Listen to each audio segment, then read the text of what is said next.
First have the response of Professor Brook to your presentation, and then we will move on to having a Q&A. So we are very happy, as I said, to have Professor Brook in our midst. There's always some kind of discussion whether or not you should have an original researcher involved in a replication study. We decided right from the start to do so, if possible, and Professor Brook was very supportive of this whole idea, although it must be a very special feeling of being the object of such as a careful screening of how you did your work. It must feel peculiar, I guess. But we are very happy that Professor Brook wanted to be involved from the sidelines and giving his input in a very sensitive way, I believe, and also to come to Amsterdam for the first time to the Vrije Universiteit, I heard, to give his views on this replication study, particularly on Hans van Eygen's presentation. So the floor is yours. I might just step here. Oh, thank you. Yes, I can manage that. Okay.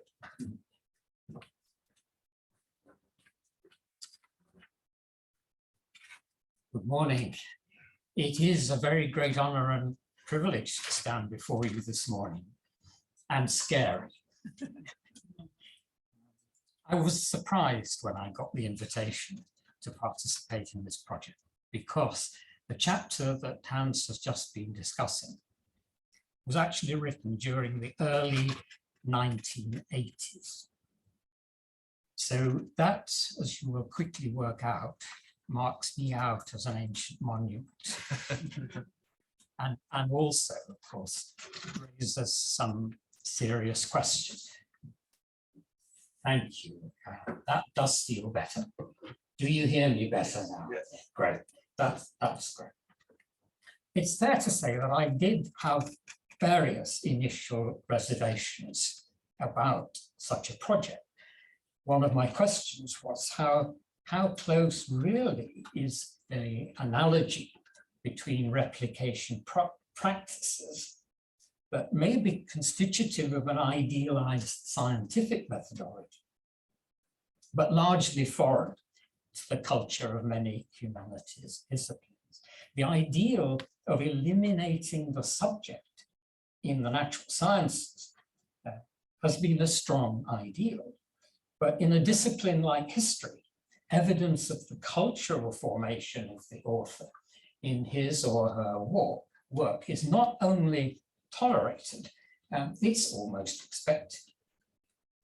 If in the replication of a piece of historical work, this was my second reservation, the main aim is the validation or a deeper questioning of the original work. What are the criteria for validation when, in both context and content, scholarship will have advanced beyond what was available at the time of writing, as I say, the 1980s for science and religion. For example, in chapter 3, as Hans said, I was both sympathetic to, but also critical of Merton's famous thesis. But suppose I had argued trenchantly in its favor. How would the replicator have dealt with the rather embarrassing fact that Merton later came close to disowning his own thesis? Another reservation: how is it possible to replicate a methodology that may not be explicit in the original? And my skeptical thought here was, could somebody who had not traveled that same route validate a tacit methodology that had its own history in the life of the author? Is the replicator, for example, obliged to study, as far as possible, the author's biography or autobiography? Isn't writing good history a craft skill rather than something really very different from the idealism of what has historically posed as the scientific method? And then, even in science, as Harry Collins pointed out, achieving and evaluating a replication is not a straightforward matter. It matters who repeats an experiment or study, who counts as a legitimate peer, and how we evaluate his or her relationship to the original experiment. So there are questions always to be asked about the perceived competence of the replicant, as well as of the original experiment. And the same must surely be true in the humanities. One of the several distinguished historians of science to teach at this university, Martin Redwick, drew attention to what he called a gradient of perceived competence among participants in scientific controversies and its influence in determining outcomes. The perceived stature of the person undertaking the replication, whether in the sciences or the humanities, surely has to be considered, and that becomes an inescapably social matter. So if I was originally skeptical, it is for some of those reasons I've just given. And there's some overlap, I'm sure you see there, between what Rick said under his heading of objections and hesitation. So my next section, chapter 3, and its resistance to replication. Hans deserves a great compliment because he did not have an easy task. There were propositions in my chapter 3 that might almost have been very cleverly inserted as a defense against future replication studies. One was a feature of the book as a whole. Another was a feature of my line on the Merton thesis. I was discussing Merton because the question I had posed in chapter 3 was whether there was a parallel between scientific and religious reform in 17th century England. The thesis of, and it's actually Robert Merton, just on a trivial detail, Merton's thesis was that a godly involvement of Puritans in the world would encourage the growth of science, and Hans has already made that. There could be real connections between the spiritual injunction to glorify God and a quest for knowledge that would not only demonstrate the creator's power, but also alleviate suffering. It was incidentally an argument similar to that deployed by Rudwick's distinguished predecessor here, Vrije, in his work on science and Calvinism. In my response to Merton, I felt compelled in the book to introduce a complication. However plausible the parallel between scientific and religious reform, testing it was extremely difficult. The strategies in place at the time, which often involved head counting in scientific societies to see if there was a disproportionately high number of Puritans in their membership, those strategies were inconclusive. And the numbers open to different interpretations, as Hans has actually shown us. And my frustration in writing that chapter was compounded by a lack of consensus on how to define Puritans and how to differentiate Puritanism from Protestantism while acknowledging there had to be some overlap. But this means that there was a deterrent to easy replication embedded in my text. And I would still like to ask Hans, how would a replicator 40 years later be able to navigate those same frustrations? The feature of the book as a whole that might repel replication is its openness to complexity in the relations between science and religion. I had adopted that as a historiographical principle, in contrast to the master narratives of conflict or harmony, To my embarrassment, this has been labeled Brook's complexity thesis, whereas I see it not as a thesis, but as a methodological principle. Either way, it could make the validation of a given historical interpretation more challenging, because the validator will have to contend with the same or similar complexity as that inscribed in the origin, in the original text. So as I say, I've been wanting to ask whether Hans found himself frustrated by either of those complications. Did what I experienced as difficulty in testing the possible parallel between scientific and religious reform, did it translate into any difficulty he might have experienced in conducting the replication? And was he ever intimidated by the complexity on which I had insisted in my treatment of? So I've now got a brief section with a very cheeky title, Replicating the Replication, ? And I've subsumed these next few words under that heading because it's impossible to read any reviews of one's own work without forming an impression of its fairness and accuracy. While preparing for today, I did have the chance and pleasure to read a preliminary draft of Hans's paper, which I am delighted to say I found reassuring. On minor points, I had a few concerns, and those I transmitted to him. But I'd just like to give you here an example of the fairness and accuracy there is in Hans's treatment of my own study, which is faithful to the nuances that I tried to build into the text. So I'm quoting now, it's a significant passage.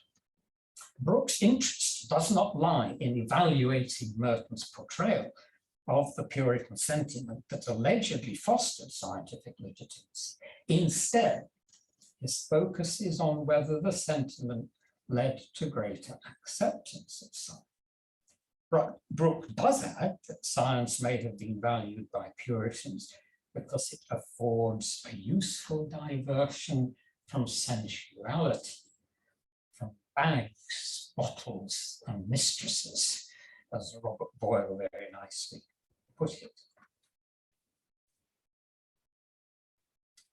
Hans goes on, this is still my words. He does slightly, that's me, rephrase Merton's original thesis to state that Puritan values help to create an audience receptive to programs for the improvement of man's estate. Brook therefore stress the increased legitimacy of practical science rather than all of science, an element also at work in Merton's original defense. I'm very happy to settle for that account of what I wrote. But if Hans will excuse me, I should perhaps just give one example of a remark that did puzzle me.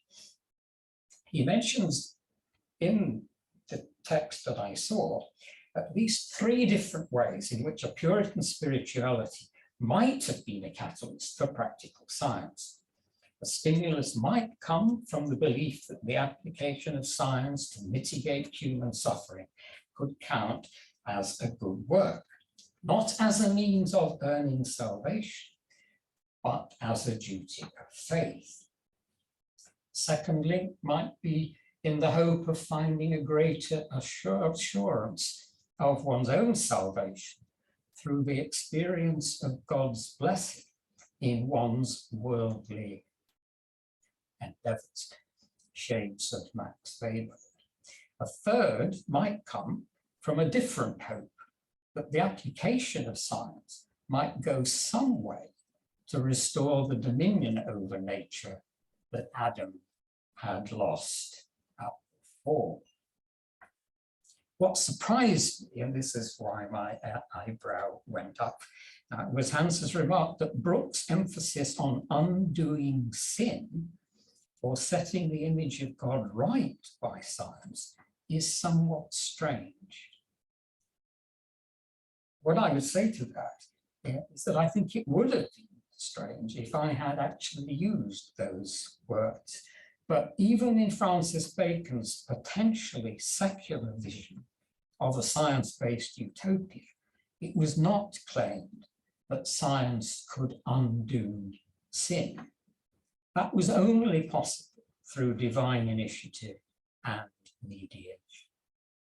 I certainly doubt that a Puritan cleric such as William Perkins, whom Hans is discussing at that point, would have warmed to Bacon's program. He wouldn't.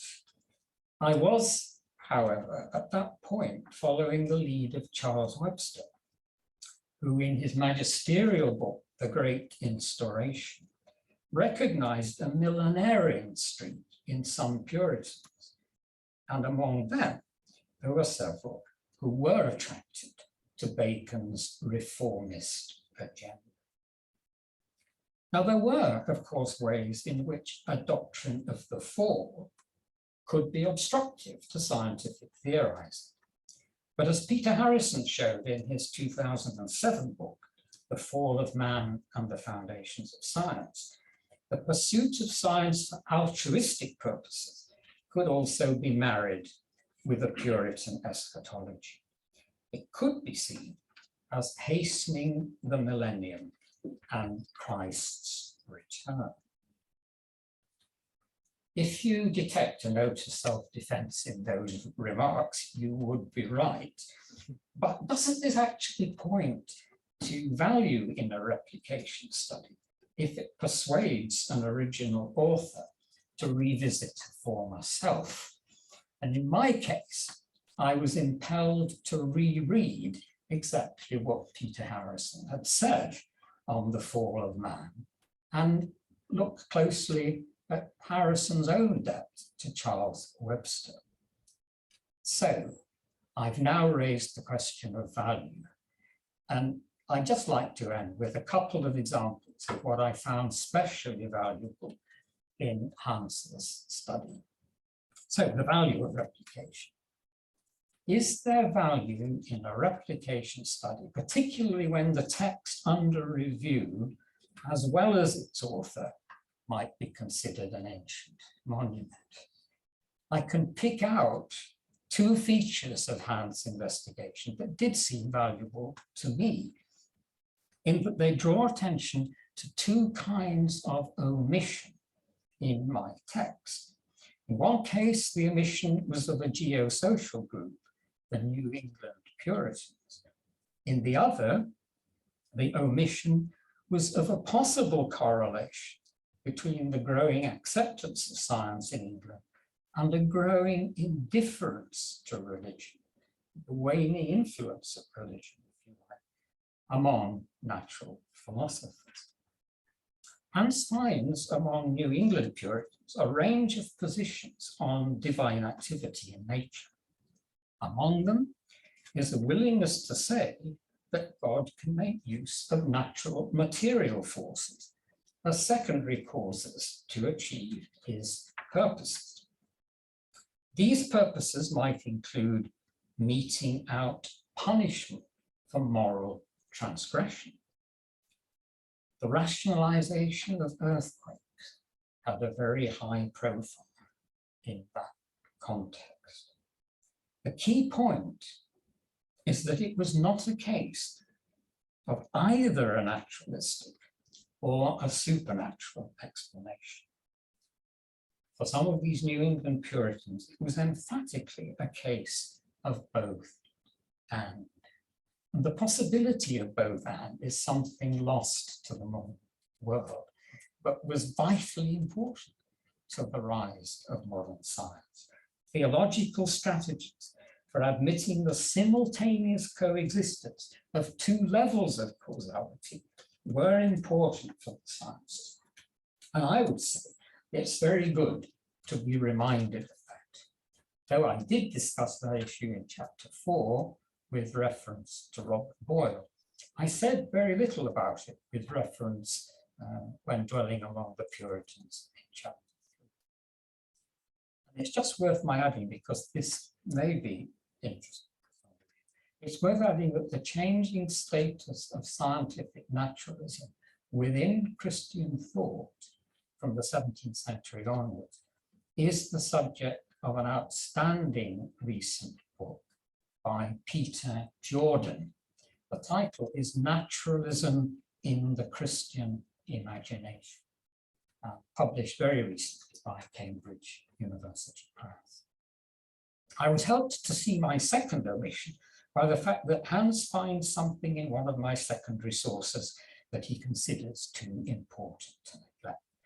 And the source is that essay by Lottie Mulligan, to which he's already referred. So we engage very comfortably on this topic. Now, in that essay to which he referred, she traced the religious background of more than 150 early members of London's new scientific society. And I was attracted to her conclusion because it did add weight to critiques of Merton.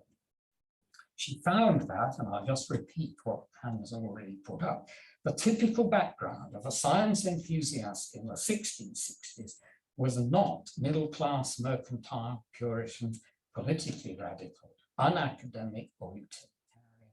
Rather, our typical fellow was a royalist, Anglican, university-educated gentleman. Those are Mulligan's words, which I did indeed cite.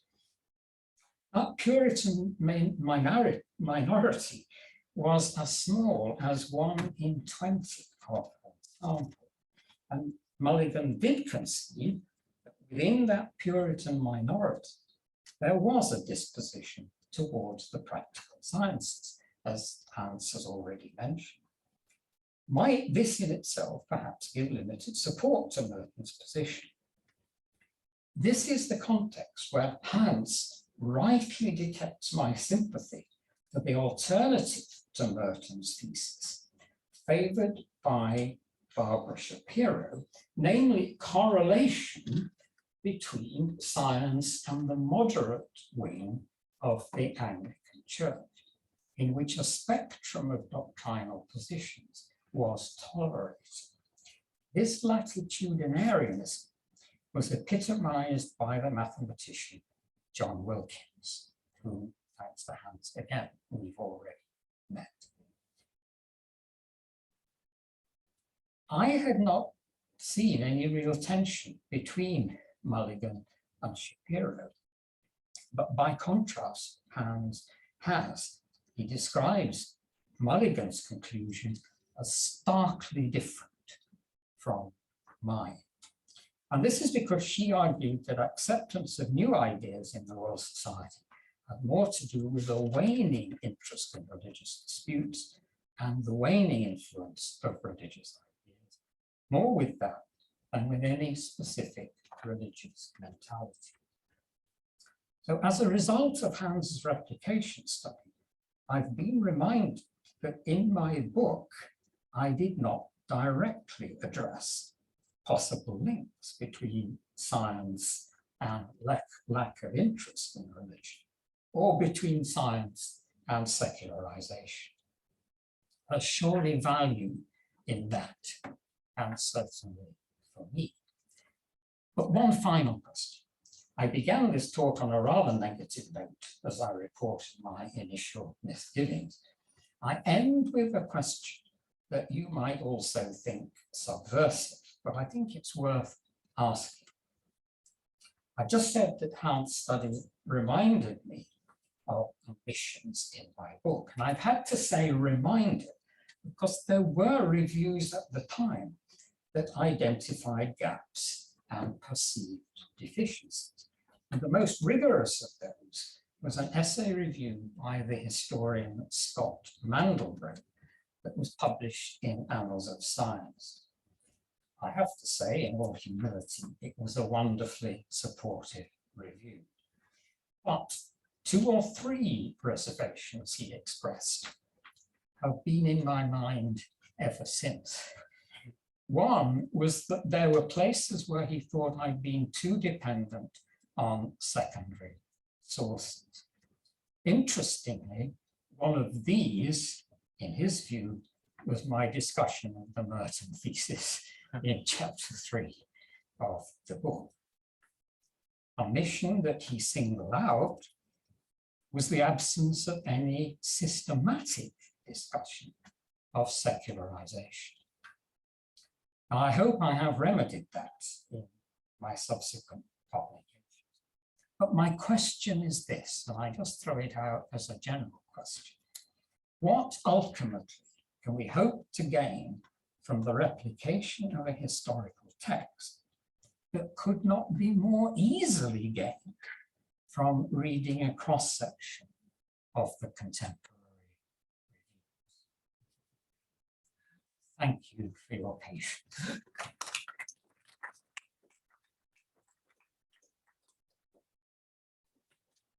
I propose that the two presenters